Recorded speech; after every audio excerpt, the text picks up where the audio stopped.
Buenas tardes, presidenta electa. Soy Tania Damián de Ángulo 7 de Puebla. Preguntarle qué pasará con Litiomex. Incluso el gobernador electo Alejandro Armenta hizo un libro sobre la importancia del litio, cómo conciliar el desarrollo nacional y el crecimiento económico con el respeto a los derechos de los pueblos indígenas y la no afectación ambiental. Lo pregunto porque Sonora y Puebla son los estados que encabezan estas reservas de litio. Hay mecanismos para ello.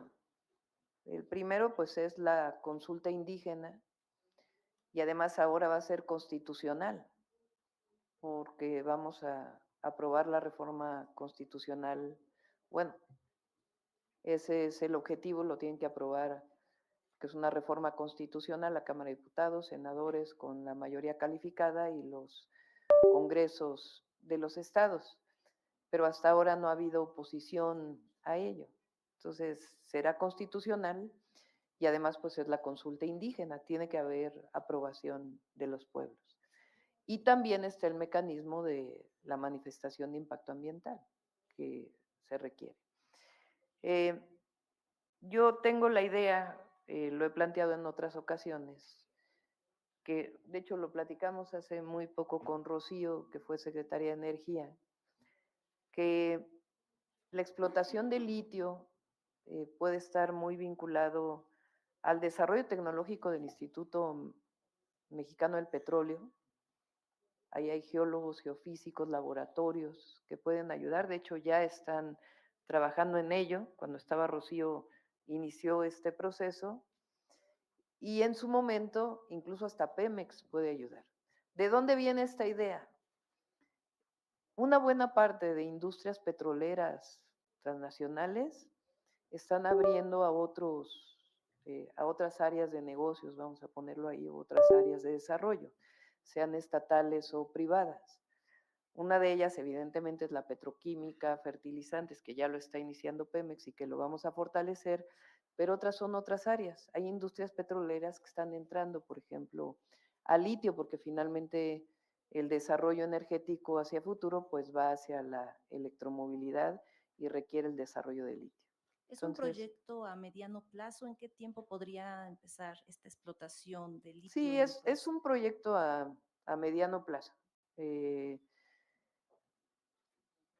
no solamente en Sonora, que tiene una reserva importante, porque además ustedes saben que en México la mayor parte del litio está con arcilla, a diferencia de Sudamérica o de Bolivia en particular, donde es otra característica eh, de la minería de litio. Aquí en este caso, pues, digamos, aun cuando ya está la tecnología o se ha desarrollado la tecnología por CONACYT, por el IMP, pues es cuánto cuesta, cuál sería el impacto, etcétera, etcétera. Entonces tenemos que desarrollar. Lo que sí es que el plan Sonora, sea con explotación de litio, aunque sea a mediano plazo, tiene un potencial de desarrollo muy importante, a Y corto y mediano plazo. sería como en 3 años ya esta explotación de litio, esa Es extracción. difícil ponerle años. Si gustan, después podemos platicar en particular sobre el tema. Y sobre el tema de la cuenca del río Atoyac, eh, ¿por dónde se va a empezar este saneamiento? Estamos hablando que es el río Zaguapan, Atoyac, pasa por Hidalgo, sigue Tlaxcala, Puebla, de ahí desemboca en la presa de Valsequillo y con esa agua contaminada se regan, digamos, las hortalizas que llegan a la Ciudad de México. ¿Por dónde va a empezar su gobierno? Porque había comentado que tiene ese plan hídrico de rescate de los cuerpos de agua. ¿Cómo empezar en este tema? Ya vamos a presentar el proyecto. Eh, les adelanto, y que es algo que hemos estado platicando con las y los gobernadores, la posibilidad de que el recurso del FAIS, que es un recurso que está normado por la Secretaría de Bienestar, que llega directamente a los municipios, mientras mayor pobreza, más recursos del FAIS, lo podamos orientar, por ejemplo, en el 2025 a infraestructura de agua potable.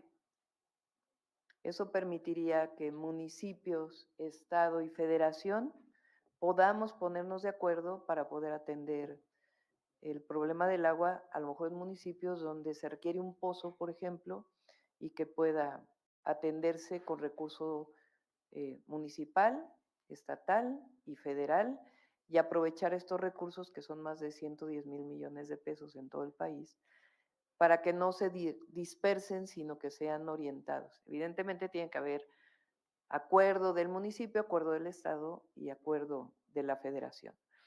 Esto entre otras acciones que vamos a desarrollar.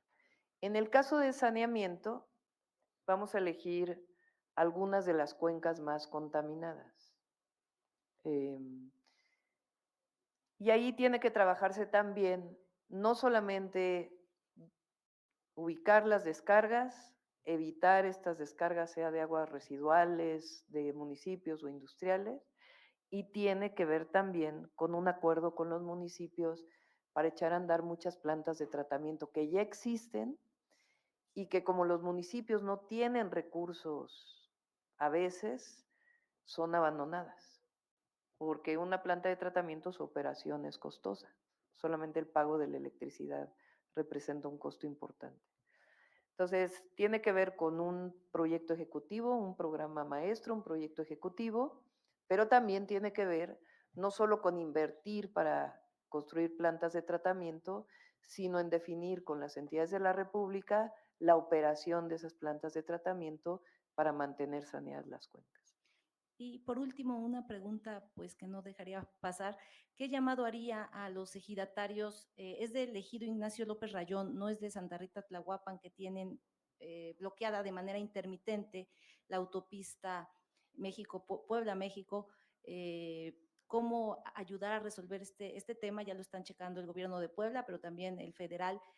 ¿Cómo lograr pues que acepten un pago justo los ejidatarios, que es lo que se ha señalado, que quieren más de 150 millones de pesos? Es un tema exorbitante, pero a final de cuentas están afectando a los pues a automovilistas, a los viajeros, pero también pues no se puede reprimir, es complicado. ¿Qué llamado haría? ¿Cómo poder resolver ese tema? Entiendo que ya hay un diálogo, que se abrió un carril, ya, y pues tiene que seguir este diálogo.